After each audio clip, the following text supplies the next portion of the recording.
विज्ञान के model paper के खंड अ के बहुविकल्पी प्रश्न उपखंड क, उपखंड ख और उपखंड ग हमने पिछली वीडियो में सॉल्व कर लिए थे। आज खंड ब का उपखंड क हल करते हैं। उपखंड क का प्रश्न पहला प्रश्न है, दृष्टि दोष किसे कहते हैं? यह कितने प्रकार का होता है? दृष्टि दोष मतलब जो नेत्र में दोष पाए जाते हैं उस कितने प्रकार के होते हैं और वो किसे कहते हैं? जैसे यहाँ है, दृष्टि दोष जब आंखों की समंजन क्षमता क्षीण हो जाती है तब वस्तुएं स्पष्ट दिखाई नहीं देती। इस स्थिति में वस्तु का प्रतिबिंब रेटिना के आगे या पीछे कहीं पर भी बन सकता है, जिसे दृष्टि दोष कहते हैं। अब इसे आंख के बारे में कुछ जान लेते हैं। जैसे ये हमारा आंख का अंदर की संरचना होती है, ये हमारा लेंस, ये पक्षमाभी मांसपेशियां, पक्षमाभी मांसपेशियां, इंग्लिश में इन्हें सिलियरी मसल्स कहते हैं।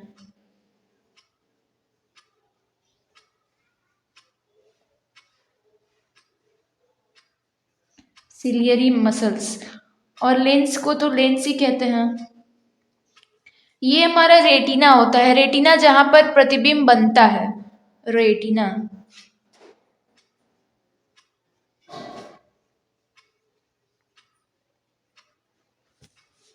और ये होता है काचाभ द्रव, काचाभ द्रव। काचाभ द्रव को इंग्लिश में कहते हैं विट्रियस ह्यूमर।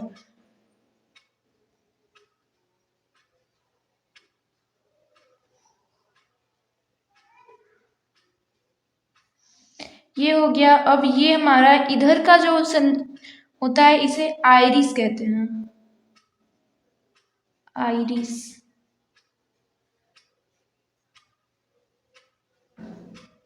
और ये जो सबसे अंदर की एकदम काली रचना होती है इसे पुतली कहते हैं, पुतली। पुतली को इंग्लिश में प्यूपिल कहते हैं, प्यूपिल। और ये जो होता है हमारा कार्निया,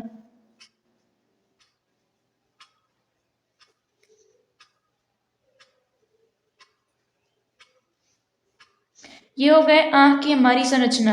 आंख का जब प्रतिबिंब रेटिना पर बनता है तब वो एकदम सटीक, मतलब जो हमें दिखाई देता है उसका प्रतिबिंब हमें रेटिना पर बनता है, हमारे रेटिना पर बनता है। ये जो पक्षमाभी मांसपेशियां होती हैं इनकी एक खास विशेषता होती है, यही समंजन क्षमता को बढ़ाने और घटाने का कार्य करती है। समंजन क्षमता जब फोकस दूरी कम या अधिक हो जाती है उसे ही समंजन क्षमता कहा जाता है। नेत्र की फोकस दूरी को बढ़ाने या घटाने की क्षमता को समंजन क्षमता कहा जाता है। तो ये पक्षमाभी मांसपेशियां जब सिकुड़ जाती हैं तब ये समंजन क्षमता भी कम हो जाता है, मतलब फोकस दूरी कम हो जाती है। अब दृष्टि दोष, इसी के कारण दोष उत्पन्न हो जाता है। जब रेटिना पर प्रतिबिंब नहीं बनता तब दोष उत्पन्न होता है आंखों में। जो दोष कुछ प्रकार, दोष कुल 5 प्रकार के होते हैं। दोषों के प्रकार, दृष्टि दोष के प्रकार, दृष्टि दोष 5 प्रकार के होते हैं।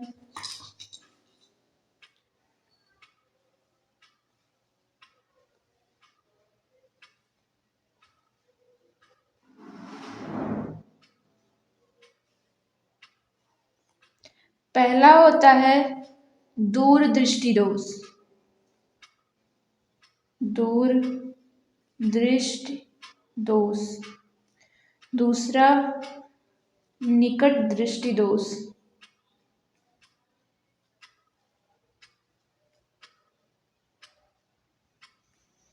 तीसरा होता है जरा दृष्टि दोष,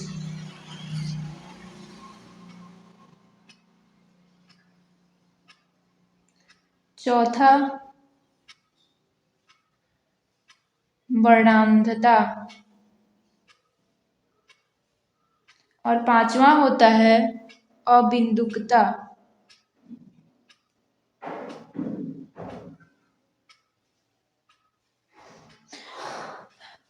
ये तो प्रश्न दिया था, दृष्टि दोष किसे कहते हैं, यह कितने प्रकार का होता है। यहाँ पे अंक है 2 अंक, तो इसमें हम दृष्टि दोष की परिभाषा और दृष्टि दोष के प्रकार लिख देंगे, तो इसमें हमें 2 नंबर मिल जाएंगे। लेकिन अभी हम निकट दृष्टि दोष पढ़ते हैं। पहले ये सब पेपर में बहुत आते हैं, निकट दृष्टि दोष और दूर दृष्टि दोष। तो निकट दृष्टि दोष जो होता है, जब वस्तु निकट की ही दिखाई दे, जो दोष होता है वही दिखता है। मतलब जैसे ये हमारा आंख हो गया, कुछ संरचना हो गई, ये आंख की, जो हमें निकट का दिखाई देता है, दूर का नहीं दिखाई देता, तो वो निकट दृष्टि दोष होता है। तो इसकी परिभाषा लिखेंगे, जब निकट का दिखाई दे और दूर की वस्तुएं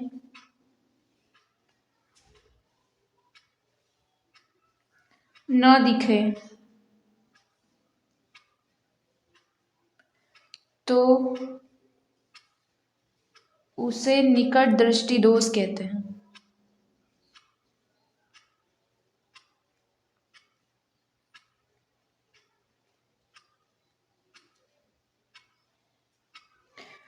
जब वस्तु निकट की दिखाई दे और दूर की न दिखाई दे, तो उसे निकट दृष्टि दोष कहते हैं।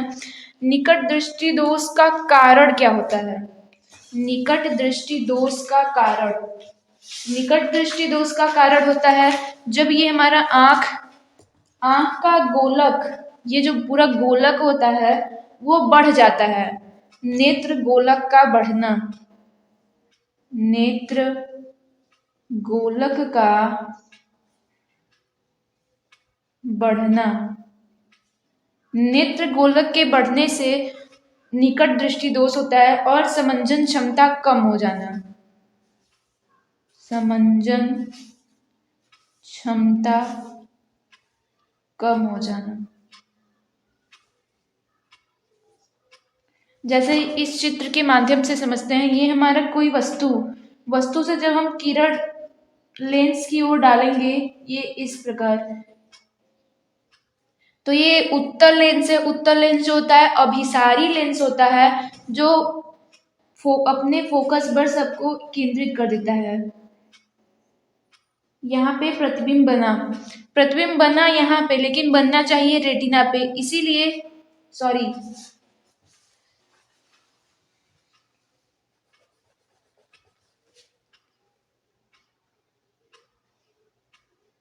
ये हमारा लेंस,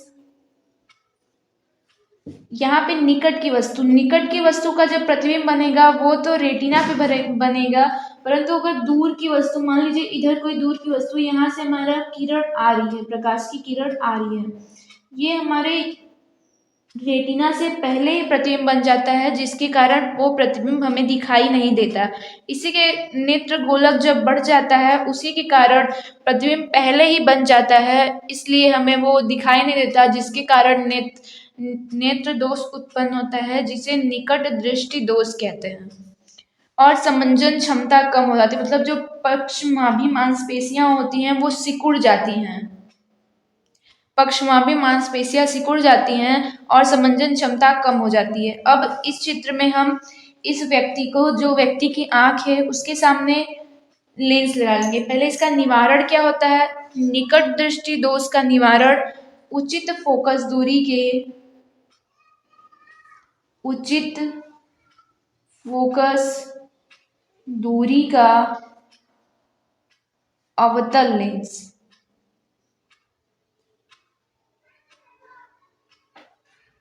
प्रयोग करने पर।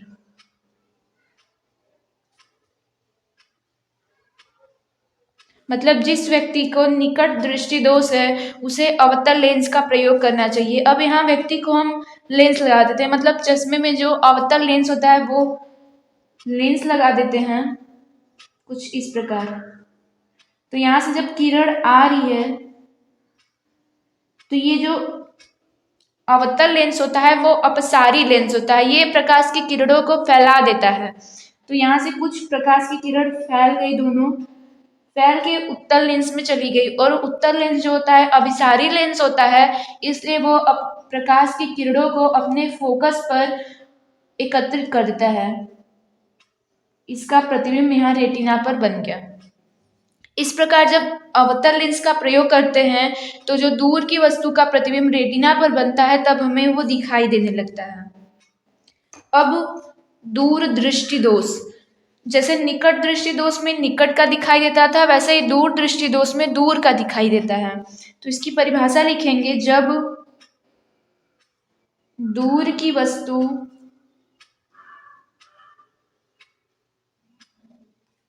दिखाई दे परंतु निकट की नहीं,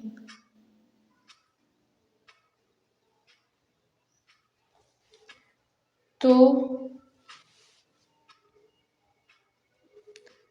उसे दूर दृष्टि दोष कहते हैं।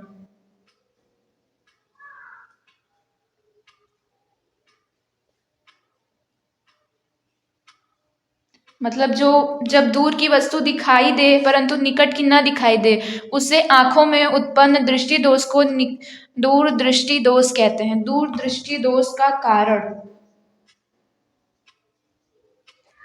जो होता है निकट दृष्टि दोष का ठीक उल्टा होता है। जैसे इसमें था नेत्र गोलक का बढ़ना, तो दूर दृष्टि दोष में होगा नेत्र गोलक का घटना। नेत्र गोलक का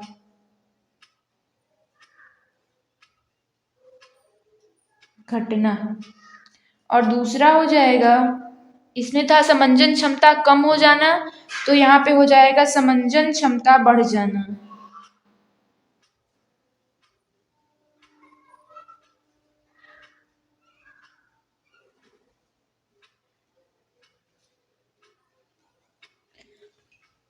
इस प्रकार दूर दृष्टि दोष और निकट दृष्टि दोष दोनों हो गए। अब इसका निवारण, दूर दृष्टि दोष का निवारण में उचित फोकस दूरी का उत्तल लेंस लगाते हैं। उचित फोकस दूरी का उत्तल लेंस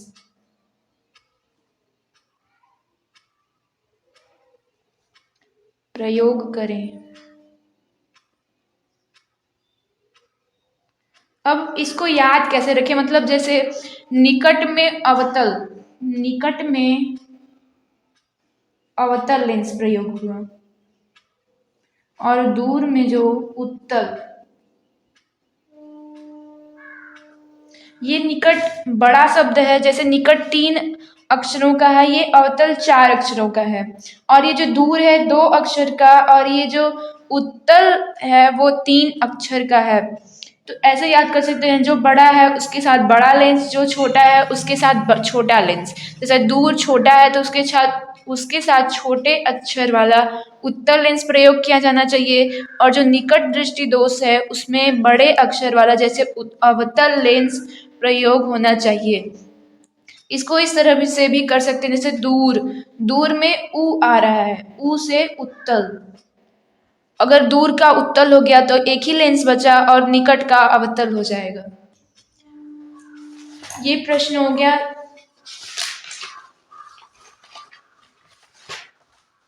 लेकिन प्रश्न में सिर्फ दृष्टि दोष किसे कहते हैं, यह कितने प्रकार का होता है, और ये सिर्फ 2 नंबर का था, तो इसमें सिर्फ दृष्टि दोष की परिभाषा और दृष्टि दोष के प्रकार लिख देंगे तो हमें नंबर मिल जाएंगे। अब अगला प्रश्न है, हमें आकाश में इंद्रधनुष केवल वर्षा के पश्चात ही क्यों दिखाई देता है?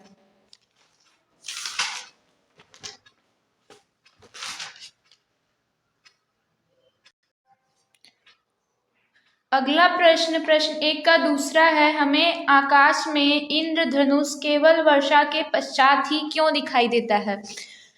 जो इंद्रधनुष होता है वर्षा के पश्चात इसलिए दिखाई देता है, जब वर्षा की बूंदें कुछ आकाश में गिरती रहती हैं या पृथ्वी पर आ जाती हैं, तब जो पानी की छोटी छोटी बूंदें होती हैं वो पारदर्शी प्रिज्म का कार्य करती हैं। और जब सूर्य की किरणें पारदर्शी प्रिज्म से होकर गुजरती है तो वो प्रकाश की किरण, श्वेत प्रकाश की किरण 7 रंगों में विभाजित हो जाती है, 7 रंगों में टूट जाती है। इसी कारण हमें आकाश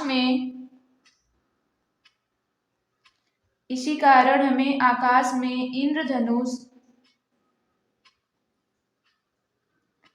इंद्रधनुष वर्षा के पश्चात दिखाई देता है।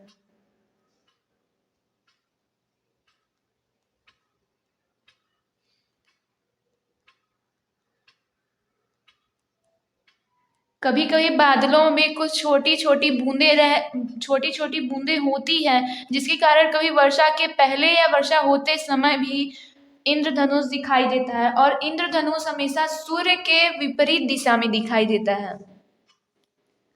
अब अगला प्रश्न 2 है, उत्तल लेंस को अभिसारी लेंस क्यों कहा जाता है? उत्तल लेंस को अभिसारी लेंस इसलिए कहा जाता है क्योंकि जब प्रकाश की किरणें उत्तल लेंस की ओर डाली जाती हैं तो वो उत्तल लेंस सभी प्रकाश की किरणों को अपने फोकस पर एकत्रित कर लेता है, इसी के कारण उत्तल लेंस को अभिसारी लेंस कहा जाता है। जैसे यहाँ उत्तल रिटेन फॉर्म में है, उत्तल लेंस अपने अक्ष के समांतर आने वाली सभी प्रकाश की किरणों को अपने फोकस पर अभिसरित मतलब एकत्रित कर देता है, इसलिए उत्तल लेंस को अभिसारी लेंस कहा जाता है। उत्तल लेंस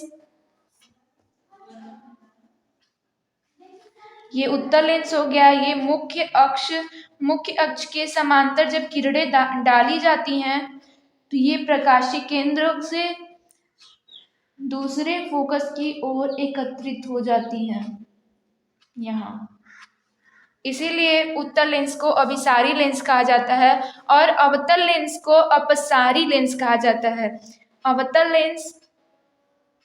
अवतल लेंस प्रकाश की किरणों को फैला देता है। जैसे ये प्रकाश की किरण यहाँ से विचलित हो गई और ये फोकस पर आने के बजाय फैल गई, इसलिए अवतल लेंस को अपसारी लेंस कहा जाता है। अब अगला प्रश्न है, अवतल दर्पण तथा उत्तल दर्पण के उपयोग लिखिए। अवतल दर्पण तथा उत्तल दर्पण के उपयोग। यहाँ अवतल दर्पण तथा उत्तल दर्पण के उपयोग। अवतल दर्पण के उपयोग, पहला उपयोग होता है छोटे अवतल दर्पण द्वारा प्रकाश की किरणों को परावर्तित करके डॉक्टर अक्सर प्रयोग करते हैं। जैसे दांत अंदर की ओर देखना होता है तो उन्हें छोटे अवतल लेंस का प्रयोग करना होता है। और जैसे सौर भट्टियों में सूर्य के प्रकाश को केंद्रित करने के लिए बड़े अवतल दर्पण का प्रयोग किया जाता है। अवतल दर्पण जो होता है वो अभिसारी होता है, इसलिए वो सभी प्रकाश की किरणों को एक जगह केंद्रित कर देता है। इसलिए सौर भट्टियों में सूर्य के प्रकाश को केंद्रित करने के लिए बड़े अवतल दर्पण का प्रयोग किया जाता है। और इसके अलावा भी जैसे शेविंग का जो शीशा होता है, मिरर होता है, उसमें भी अवतल दर्पण का प्रयोग किया जाता है। अब उत्तल दर्पण का प्रयोग। उत्तल दर्पण का प्रयोग हमेशा मतलब बड़े क्षेत्र को छोटे में देखने के लिए किया जाता है। जैसे उत्तल दर्पण का प्रयोग स्कूटर वाहनों आदि के साइड दर्पण के रूप में प्रयोग किया जाता है, ताकि पीछे का जो बड़ा क्षेत्र है उसका छोटा सा प्रतिबिंब और स्पष्ट दिखाई दे। अब दूसरा उत्तल दर्पण का प्रयोग। उत्तल दर्पण का प्रयोग गली तथा बाजारों में लगे हुए लैंपों में परावर्तक पृष्ठ के रूप में किया जाता है। जो स्ट्रीट लाइट होती है उसमें भी उत्तल दर्पण का प्रयोग किया जाता है, ताकि वो उत्तल दर्पण फैला दे। उत्तल दर्पण जो होता है अपसारी होता है, अपसारी प्रकृति का होता है, इसलिए वो प्रकाश की किरणों को फैला देता है। इसलिए स्ट्रीट लाइट में हमेशा उत्तल दर्पण का प्रयोग किया जाता है। उत्तल लेंस परावर्तक पृष्ठ के रूप में। अब अगला प्रश्न है तीसरे का पहला है, किसी 4 ओम प्रतिरोधक से प्रति सेकेंड 100 जूल ऊष्मा उत्पन्न हो रही है। प्रतिरोधक के सिरों पर विभवांतर ज्ञात कीजिए। इसको सॉल्व करते हैं। किसी 4 ओम प्रतिरोधक, मतलब हमें प्रतिरोध की वैल्यू दिया है 4 ओम, और प्रति सेकेंड मतलब t is equal to 1 second, और प्रति सेकेंड 100 जूल ऊष्मा उत्पन्न हो रही, मतलब h बराबर दिया है 100 जूल। प्रतिरोधक के सिरों पर विभवांतर ज्ञात करो। V बराबर पूछा है, तो हम जानते हैं फार्मूला H बराबर V square upon R into T. तो इस फार्मूले में हम सभी मानों को रख देंगे तो हमें V का मान पता चल जाएगा। H का मान दिया है यहाँ 100, V का मान हमें पता ही करना है, R का मान 4 और T का मान 1। यहाँ से V स्क्वायर का मान, इधर से 4 इसमें गुणा कर देंगे तो आ जाएगा V स्क्वायर बराबर 400। V स्क्वायर इधर कड़ी में जाएगा तो अंडर रूट 400, V बराबर आ जाएगा 20 वोल्ट। 20 वोल्ट। अब अगला प्रश्न है हमारा, 20 ओम प्रतिरोध की कोई विद्युत स्त्री 5 एम्पियर विद्युत धारा लेती है। 30 सेकेंड में उत्पन्न ऊष्मा परिकलित कीजिए। यहाँ पे हमें दिया है 20 ओम, मतलब यहाँ पे भी प्रतिरोध R बराबर है 20 ओम, और विद्युत स्त्री 5 एम्पियर विद्युत धारा लेती है, मतलब I बराबर 5 एम्पियर। 30 सेकेंड में उत्पन्न ऊष्मा, मतलब यहाँ T बराबर दिया है 30 सेकेंड। उत्पन्न ऊष्मा H का मान पूछा गया है। जैसे पिछले वाले में हमने V square upon R into T formula लगाया था, इसमें भी वही लगाएंगे, लेकिन हमें V की वैल्यू पता नहीं है और H की वैल्यू पता नहीं है। तो हम जानते हैं V बराबर I इंटू R। ओम का नियम है ये, V प्रोपोर्शनल टू R, तो नहीं, V proportional to I, R एक कांस्टेंट के रूप में आता है जिसे ओम का कांस्टेंट भी कहते हैं। तो यहाँ से V बराबर I का मान दिया है 5 और R प्रतिरोध 20 दिया है, V बराबर आ जाएगा 100 वोल्ट। यहाँ पे मान रख देंगे, V का मान आ गया 100 गुणे 100 बटे R का मान है 20 और T का मान है 30।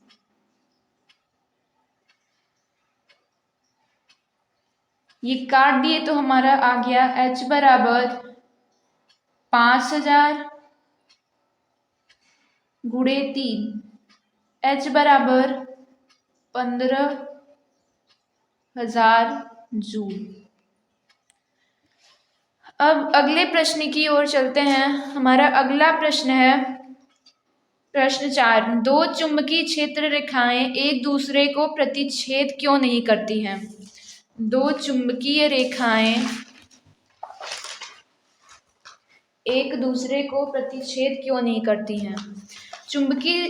2 चुंबकीय क्षेत्र रेखाएं एक दूसरे को प्रतिच्छेद इसलिए नहीं करती क्योंकि क्षेत्र रेखाएं एक दूसरे को प्रतिच्छेद करेंगे तो इसका अर्थ होगा कि किसी बिंदु पर चुंबकीय क्षेत्र की 2 दिशाएं हैं, और चुंबकीय सुई जो होती है, जो चुंबकीय क्षेत्र की दिशा को मापती है, दिशा का निर्धारण करती है, वो हमेशा एक ही दिशा की ओर संकेत करती है। इसलिए चुंबकीय क्षेत्र की रेखाएं एक दूसरे को कभी प्रतिच्छेद नहीं करती। जैसे इस प्रकार ये जो चुंबकीय क्षेत्र रेखाएं होती है एक दूसरे के समांतर होती हैं, लेकिन जब यही एक दूसरे को प्रतिच्छेद करेंगी तो एक इधर भी दिशा होगी, एक इधर भी दिशा। इसलिए यह संभव नहीं है कि 2 चुंबकीय क्षेत्र रेखाएं एक दूसरे को प्रतिच्छेद करें और वो 2 मार्गों का मार्ग दिखाएं, इसलिए चुंबकीय क्षेत्र प्रतिच्छेद नहीं करती हैं। अब अगला प्रश्न है, चुंबकीय क्षेत्र रेखाओं के गुण गुणों को लिखिए। चुंबकीय क्षेत्र रेखाओं के गुणों। पहला गुण तो यही हो गया, दो चुंबकीय क्षेत्र रेखाएं एक दूसरे को कभी प्रतिच्छेद नहीं करती हैं।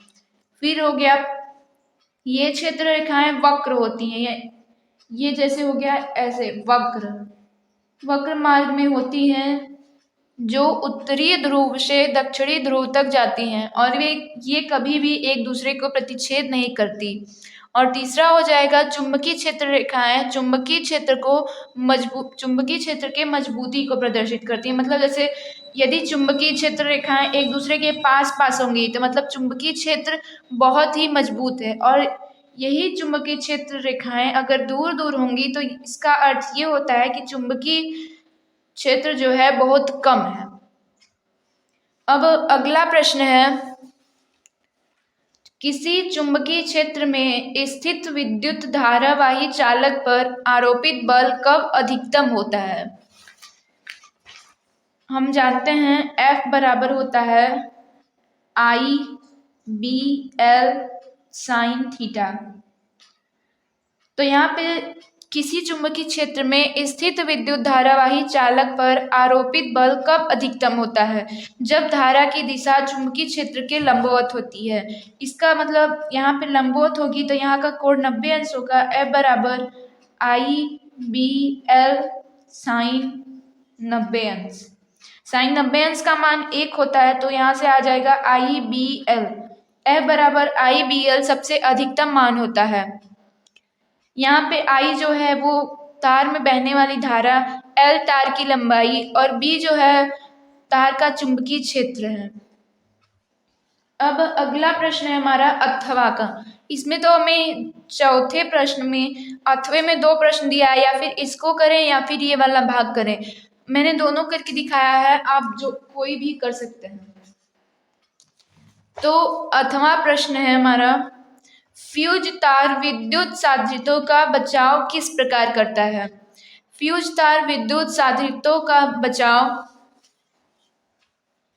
कुछ इस प्रकार करता है, जब फ्यूज में धारा का मान अधिक हो जाता है तो फ्यूज तार पिघल जाता है और परिपथ को तोड़ देता है। परिपथ को तोड़ देता है तो न विद्युत उपकरण में धारा जाएगी, न विद्युत उपकरण को कोई भी परेशानी होगी या उसमें कोई भी खराबी होगी। तो इस प्रकार फ्यूज तार विद्युत साधितों का बचाव करता है और फ्यूज तार का गलनांक कम और प्रतिरोध अधिक होता है।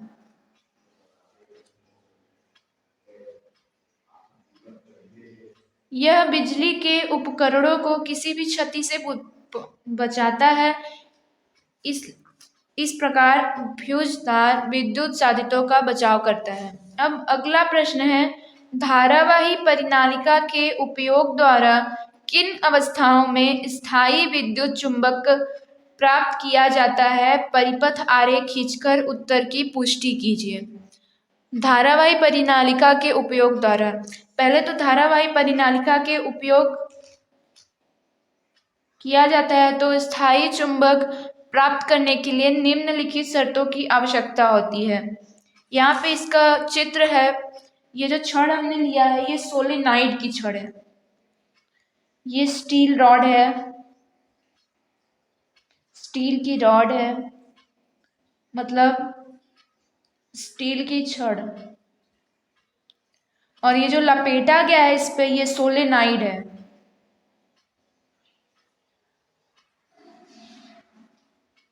सोलेनाइड।